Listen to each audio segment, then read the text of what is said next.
Part 4. You will hear a lecture about some archaeological research. First, you have some time to look at questions 31 to 40.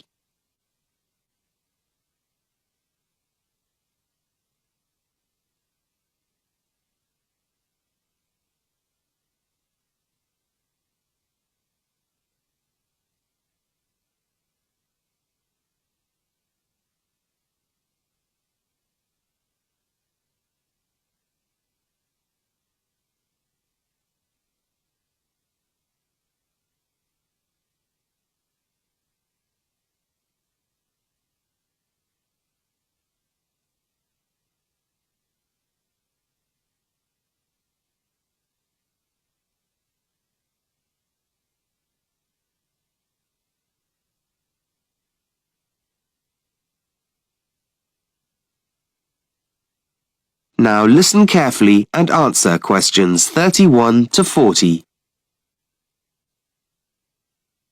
So far in these lectures, we've been looking at evidence of human migration across the African continent and into mainland Asia. Today, let's see what evidence we have for Stone Age man, specifically in Japan. The particular evidence, as you will see, has had a considerable impact on the beliefs of both archaeologists and anthropologists. Let's start by mentioning the man who first discovered this evidence. In 1877, an American zoologist, Edward S. Morse, went looking for shells and fossils in Japan at Omori, an area which had once been coastal, but he also ended up discovering fragments of pottery. On the fragments, there was a pattern that was unlike anything archaeologists had seen before. At the time, it was thought that this pottery was no more than a few thousand years old. Then, in the 1960s, archaeologists were carrying out excavations in Fukui Cave in the Japanese island of Kyushu, and they found more examples of this pottery. They could now take advantage of carbon dating technology, and to their amazement, it showed that the pottery had been made around 12,000 years ago. That's 10,000 BC.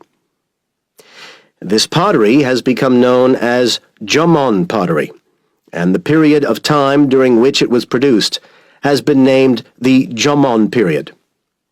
How did the people who made this pottery find their way to Japan in the first place?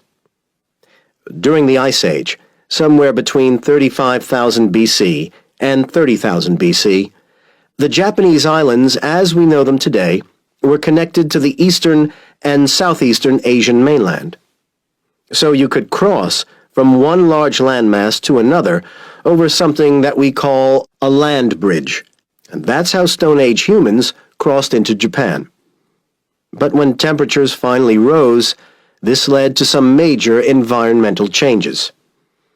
Japan had been covered in frozen earth, but now, with the warmer climate, forests grew.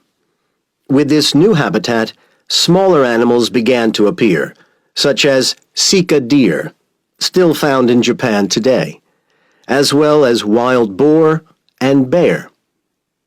Where once people had used spears to attack the elephants and giant deer that they depended upon for food, for hunting the new smaller animals, they replaced these weapons with arrows and developed skills in archery.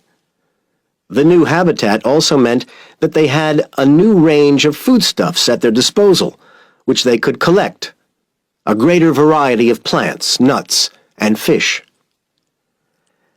Now, this way of life continued for thousands of years. But then we come to the early Jomon period, which was from about 10,500 BC to 8,000 BC. Well, according to previous archaeological theory, the people in these very early societies didn't make or use pottery because they were hunters who were constantly on the move, following the animals, and they wouldn't have been able to carry it around with them. But it now appears that the early Jomon people actually seem to have invented pottery making while they were still getting their food in this way, long before they had begun to rely on agriculture as a source of food.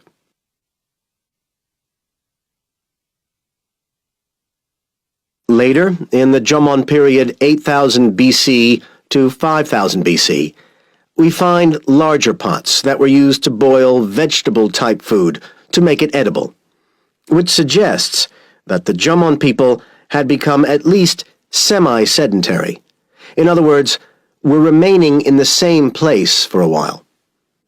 For a long time, they had lived in caves, but now we find evidence of villages.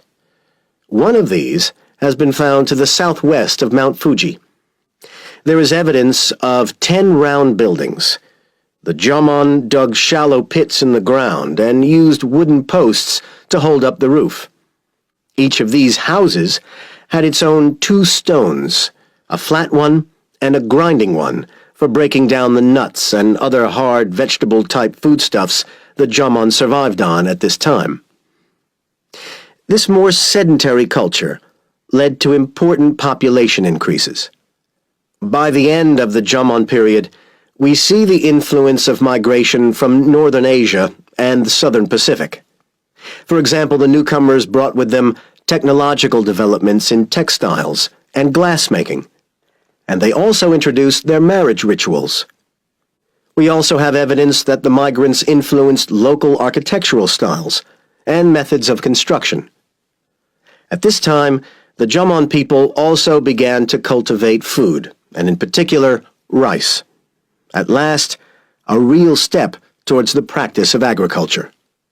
It is remarkable that this unique culture survived for so long without it.